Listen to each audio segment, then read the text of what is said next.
at Pearl's Place again.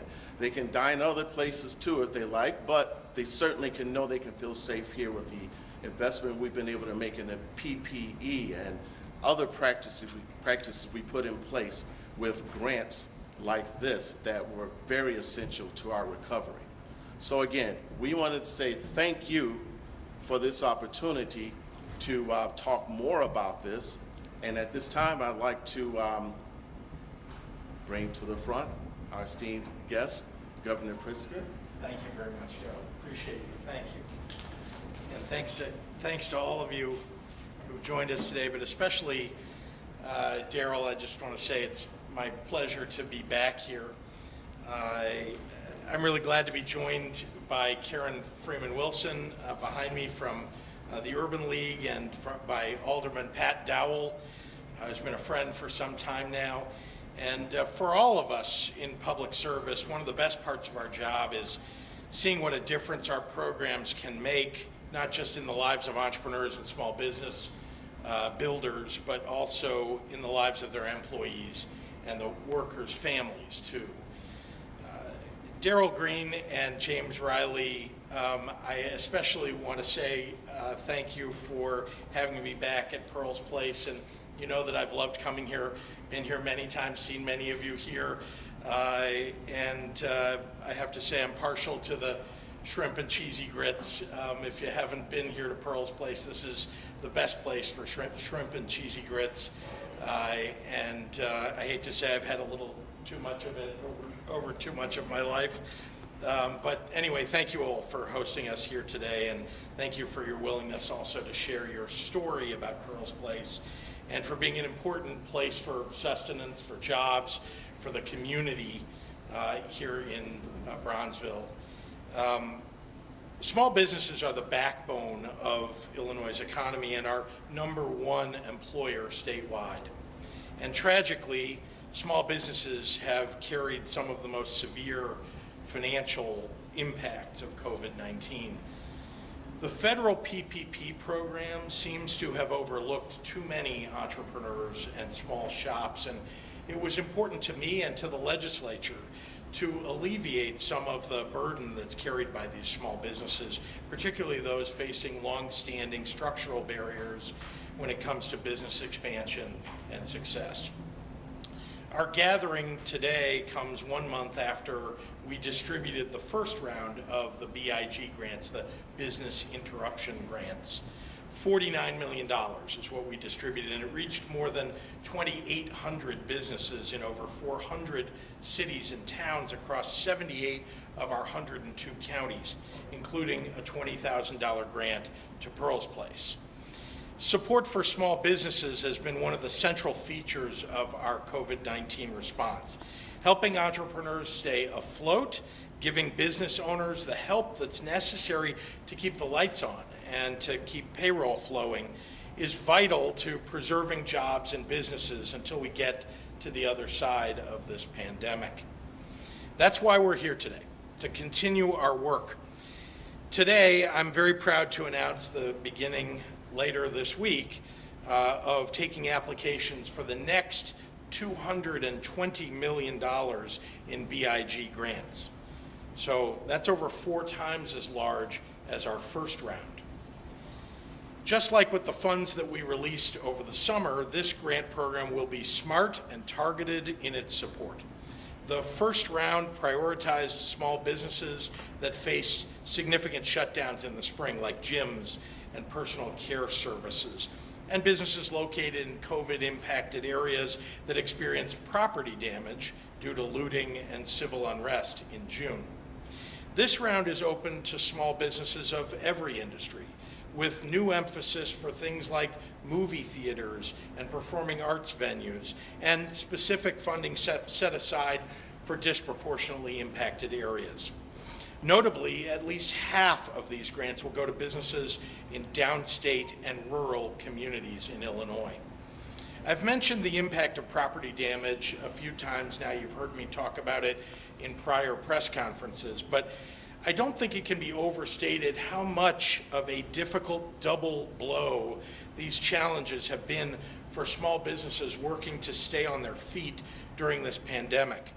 So in the coming weeks, I'll be launching another opportunity for financial assistance, $25 million from our capital plan, which will help create the Rebuild Distressed Communities program, providing funding to cover the cost of repairs incurred during the summer's civil unrest, while also supporting new investments in economically distressed areas. Many of these small, damaged businesses bring jobs and vibrancy to their communities.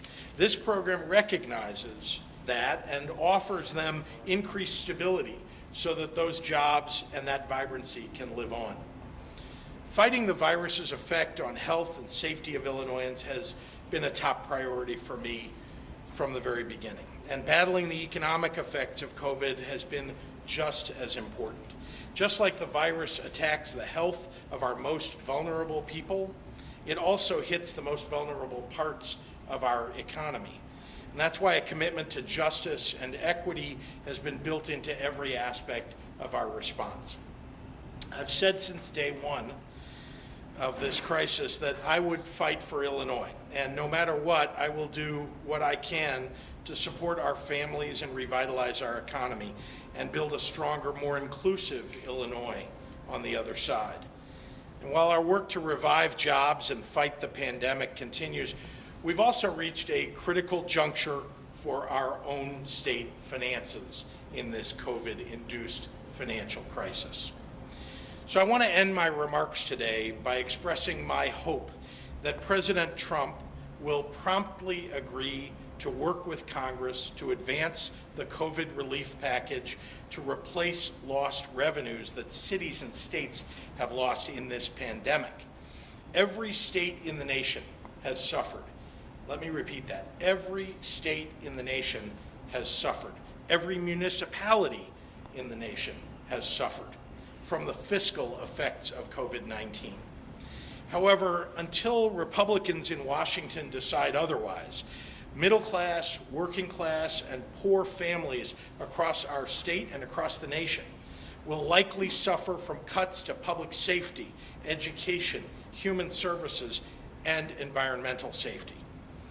And the potential layoffs will make the economic recession worse. But the GOP leadership's decision to support big businesses but not support working families has reached a critical point. So this morning, my administration sent notice to all of our cabinet directors to prepare for the possibility of cuts of at least 5% for the current fiscal year, as well as to submit a potential fiscal year 2022 spending outlay that would reflect a 10% reduction in appropriations. I can promise you that for everyone and anyone who got into public service, who actually wants to serve the public, this is a nightmare scenario. Because at the end of the day, this isn't just about local governments or state governments in Illinois. This is about support for local and state governments across the nation. This is about support for our nation's economic recovery that only the federal government can provide, just like it did for the corporate sector already. Without that support, our nation's schools, hospitals, universities, law enforcement, healthcare workers, and firefighters will pay the price, and it will be a heavy price. So thank you, and now I'd like to turn it over to our Director of our Department of Commerce and Economic Opportunity, Erin Guthrie. Erin? Good morning. Thank you, Governor. I'm thrilled to be here in Bronzeville, joined by the Governor, Alderman Dowell, and various partners and leaders from the community. I'd also like to give a special thank you to Daryl and his team at Pearl's Place for hosting us and for the very jazzy face mask. My name is Erin Guthrie, and I'm the Director of the Department of Commerce and Economic Opportunity, or DCEO. I want to start by saying thank you to the Governor for all he has done to enable our administration to quickly react and support the hard-hit small businesses around Chicago and Illinois. Today, the state is making available nearly $250 million in additional funding for the BIG grants and the Rebuild Distressed Communities program. These funds will provide critical economic relief for businesses suffering revenue loss during the pandemic or property damage due to civil unrest. It's an honor to have seen the first $49 million of these big grants, which we issued earlier this year, already helping our communities. Take Pearl's Place, for example. Like so many businesses in Bronzeville, Pearl's Place is more than just a restaurant. It's a long-standing staple in the community where residents come to gather, to organize, to celebrate life's moments over some delicious Southern comfort food. Family-owned for over 30 years, the restaurant fell on hard times after COVID-19 arrived, completely upending the hospitality industry. Fortunately for owner Daryl Green, the team at Pearl's Place, the restaurant was given a boost last month when it received a $20,000 big grant. This allowed the team to make critical investments for PPE and other resources to help their customers feel safe again. We're proud of the impact that the program has made for deserving businesses just like Pearl's. Yet we know that for every one of them, there are more businesses out there that haven't received a grant and still need one to get by. So starting Thursday, DCEO will begin taking applications again for more big grants. We have $220 million set to be deployed and anticipate it going to thousands more businesses across the state. For businesses that have experienced significant property damage, we'll open up applications for $25 million to repair property damages and direct new investments to community resiliency. This funding will be available to businesses as well as nonprofits and community organizations rebuilding and restoring key communities to their former glory. At DCEO, we work with the very best community organizations to give our small and minority-owned businesses the support they need to navigate the application process. In preparation for round 2, we launched new partnerships with 4 community-based organizations, including the Illinois Business Immigration Coalition, the Resurrection Project, the Greater Auburn Gresham Development Corporation, and Karen Freeman Wilson's team at the Chicago Urban League, who's joined us here today. Together, we'll help more small and diverse businesses from every corner of the state benefit from these programs. COVID-19 shone a light on the economic disparities in our country. Minority-owned businesses, even those loved by their loyal customers, are some of the hardest hit. Our DCEO Office of Minority Economic Empowerment, or OME, offers ongoing support and resources tailored to these diverse business communities. For more information on grants, as well as other resources like loans, please visit our website at illinois.gov/DCEO or follow us on social at Illinois DCEO. Now it's my pleasure to turn it over to one of our partners in serving small businesses, Karen Freeman Wilson, President and CEO of the Chicago Urban League.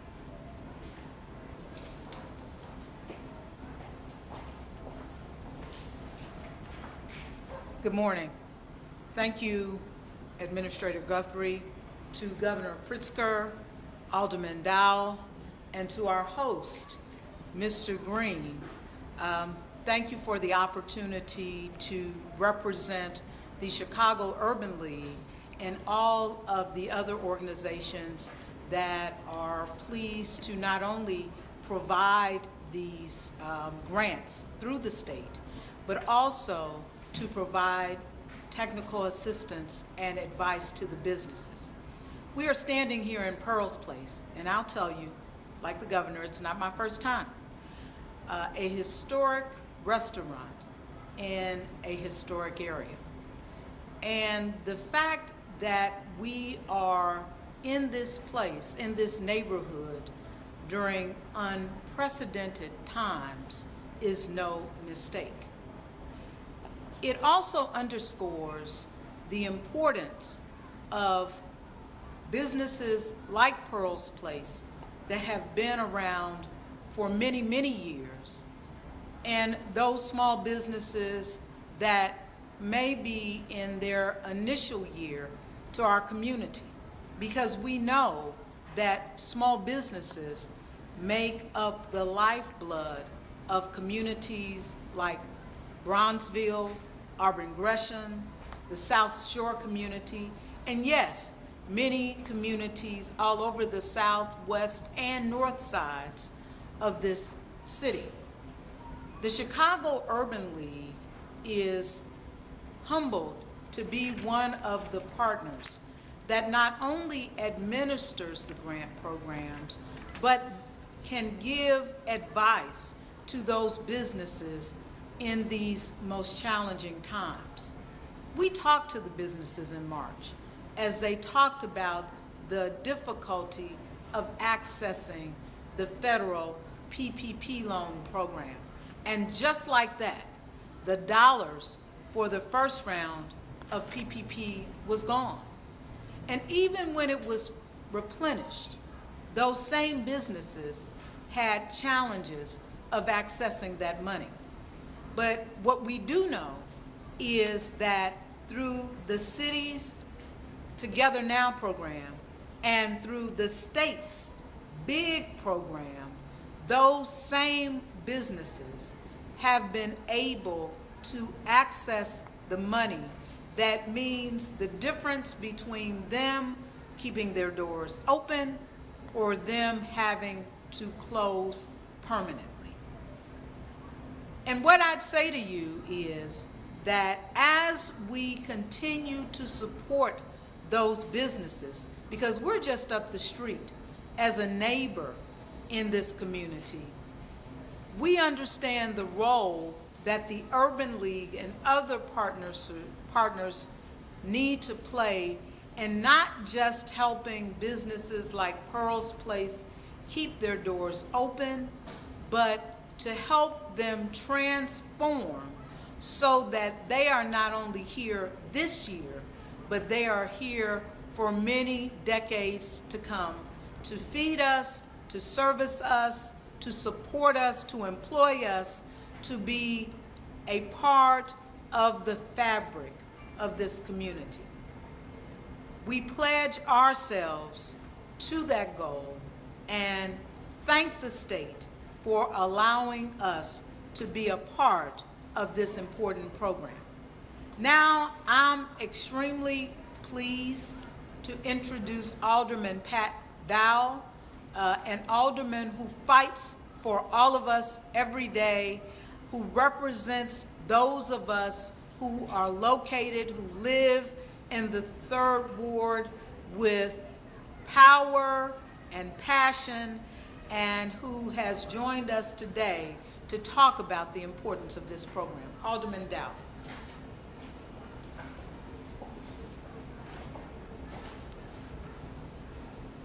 Thank you, Director Freeman. Good morning, everybody, and welcome to Pearl's Place. It's been a while since I've been able to come back and enjoy the fried green tomatoes, but it's great to see Darryl Green and the staff that are here this morning. This is a gathering place for many in the community and also throughout the city of Chicago. I wanted to be here this morning because when I looked at the list of people and businesses that were getting these 10,000 and 20,000 grants from the state, I was pleasantly surprised and happy to see, over a dozen businesses in the Bronzeville 3rd Ward community who were getting these state grants. And I wanted to thank Governor Pritzker, who is no stranger to the Bronzeville community, for his continued support of small businesses in our area. We definitely need the support now, given the fact that the PPO program skipped over Bronzeville totally, that we've been able to get some support and important support from the state of Illinois. And I'm pleased to meet Director Guthrie because I know that now she knows about our community and will look forward to helping a lot of other small businesses who need this kind of support that the state of Illinois is bringing forward through the 2nd phase of this grant program. Again, Governor, thank you so much for your support of businesses here in the ward and throughout the city of Chicago. And I will bring him forward now to answer any questions that the press may have for him today. Thank you. Thank you all. Thanks. Happy to answer any questions that you may have. Thank you. You're talking about the possibility of cuts. Can you hear me okay? Yes, I can. Thank you. Yes. Thank you for offering to speak on that. You're talking about the possibility of cuts. Yeah. And possibly deep cuts. Yeah. But this $250 million, you explained where some of it's coming from. Yes. But how can the state So as you know, a few months ago, the Congress passed the CARES Act. And those dollars, which can only be used for COVID-19 relief, are being used indeed to support businesses that have been affected by COVID-19. And so that is where the money comes from for the more than $600 million that in total that's being distributed through BIG grants and other methods to small businesses. Very important to me in particular, as you may know, before I became governor, I was focused on helping people who had small businesses grow into big businesses. And so the challenges that small businesses are facing in this pandemic are immense. Many have not survived, many may not survive. And so what we're trying to do is to save as many as we can, to support them in any way we can. We hope that the federal government will continue to do more, but we're doing what we can here in the state of Illinois. Could you clarify on the cuts? What Sure. Are you ordering cuts as of today, or are you predicting there may be cuts? So they are, each of our cabinet members are identifying 5% cuts across all the agencies that they control. As of now? Right now, they're doing it. They are identifying those and will need to implement those if there is no action taken by the Congress, right? If the Congress does take action, and that's what I have asked for today, then we will be able to save, for example, public safety, where, as you know, I've been trying to build up the state police significantly. I've invested in hiring in state police. State police have gone from 3,000 just a decade or more ago down to 1,900 state troopers. We need to build that back up again. We need more public safety at the state level. We need to be able to fill our labs to make sure that we have the forensics backlog taken care of, all the other things. It's just one example of the kinds of things that will experience at least freezes, if not cuts, as a result of. What about police and fire? You mentioned police and fire. Indeed, police and fire across the state, if we don't receive support from the federal government for our cities and our counties, you've already seen challenges, I think, in our police departments, our fire departments across the state, cities and counties. If they don't receive federal support, they won't be able to maintain their workforce. And that means layoffs. Sense of how many jobs it might be, 5%? It may be too early to say.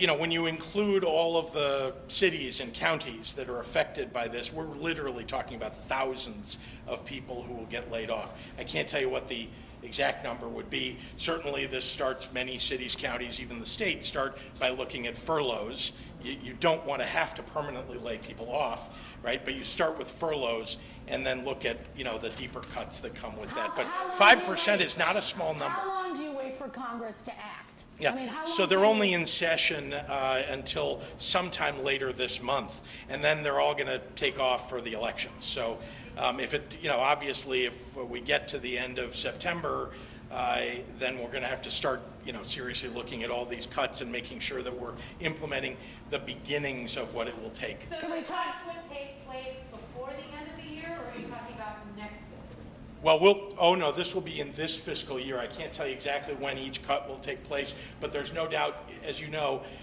to prepare for these kinds of cuts is something you need to start doing now. Then we need to see what the timing will be. Can we talk The about? COVID relief package is being stalled right now in the House by Nancy Pelosi. That's not true. Who's trying to That is not true. I'm sorry, Amy, that is not true. All right, then tell me what the truth is and how much money do you want? Sure. There is, as you know, they put this skinny CARES Act bill, in the Senate up. It didn't have enough votes to avoid a filibuster because, frankly, it's not a robust enough bill. It does not take care of state and local funding. That is vitally important. States like Florida have more than $5 billion of a hole in their budget. Texas has said their hole is a historic deficit. And those are two Republican-controlled states. It's true all across the nation. This is a problem affecting everybody. It's clear that the president hasn't wanted to move forward on this for some reason. From my perspective, this would be good for him if he moved forward Can on I a ask you, there are rallies project. popping up all over the suburbs about fall sports. Some thought you were going to announce today some kind of movement on fall sports. Will there be fall sports sooner than later? Well, let me start by saying, frankly, that I wish we didn't have this pandemic keeping us back from, frankly, from our small businesses being highly successful as they have been in the state, holding people back from getting their jobs back if they'd been laid off. The pandemic has had an enormous impact on everybody, not to mention the health and safety of people.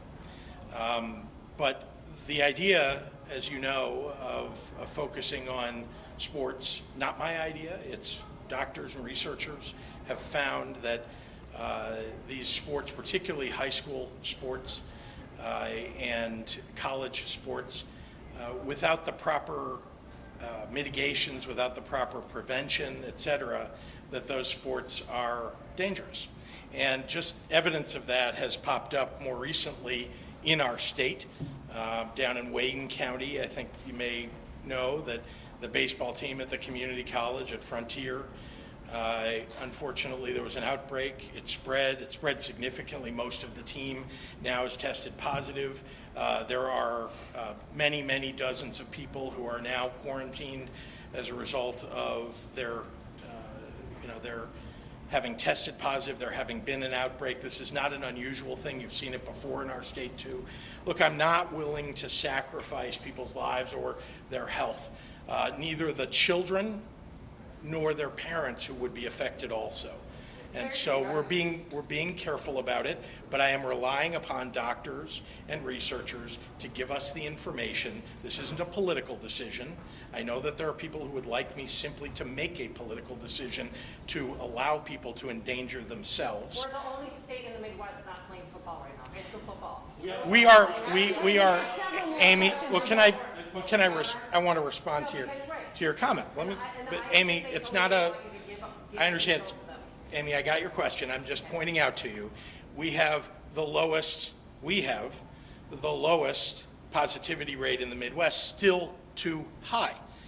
Look at the states that you're talking about. They all have very high positivity rates, double-digit positivity rates in most.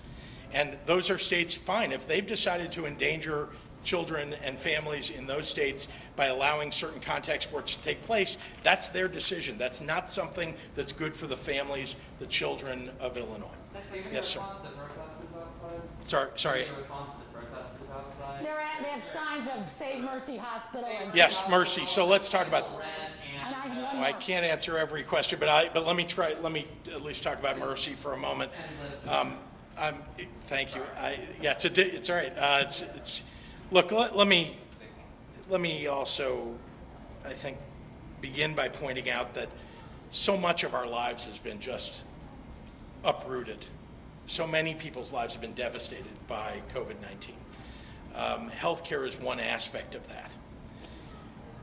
It was my goal during the session in the spring, as you know, that was only a 4.5 day session with the legislature, that they would address hospital transformation, because that is ultimately what is going to save our hospitals. That hospital transformation legislation, which sits with the legislature now, was not acted upon in that short session. And instead, it's going to get brought up in the veto session in November, as I understand it, having spoken with the leaders. So I'm looking forward to that. That's hugely important for us to make sure that we're not only saving hospitals, but investing in the healthcare of the future and saving jobs in communities where we need healthcare the most. Can I ask you about the marijuana license, the lottery? What's going to happen? Have you made any decision on postponing the lottery, especially when two companies last week filed that federal lawsuit? They say that the process has been flawed and they plan on protesting even more. Sure. What do you do to address the inconsistencies in the social equity process? Well, let's be clear. I want to start by pointing out that the legislature spent 2.5 years crafting the legislation that we're all acting upon now, and that's right. that as as the administration, right, we're trying to carry out the law as it was written. It's important to me, though, that we provide time to ensure that the process is fair and that we get not a fair and equitable result. So a lottery date has not been set. The lottery date has not been set, and we're going to take our time to So it's make been sure that we postponed 'cause you couldn't focus do it Friday. on fairness. Yeah, lottery date has not been set. But it's, again, my focus is on fairness, making sure that we get equitable results. Look, I do want everybody to step back, and we talked about this at the last press conference, but I do want to just step back and remind everybody that there are a lot of features of this bill. One of them, very importantly, is making sure that people of color, that people who are from disadvantaged areas, that people who have been most ill affected by the war on drugs are the very people who have an opportunity to profit from this new industry that's being created from scratch. There's a lot of work to do to make sure that that gets done correctly. But I also want to point out that there are tens of thousands of people whose records are being expunged. Already more than 11,000, but there are tens of thousands more in process. And that's a hugely important part of this bill. Another part of this bill is the R3 program, where dollars that come from the taxes that come from this new industry that's been created are going exactly back into the very communities that we're talking about, where we're also trying to help people benefit from the industry as equity owners. I want to make sure I'm reading it right. You're postponing the lottery for now. All I'm saying is we're making sure we take our time so that we get this right. That's all.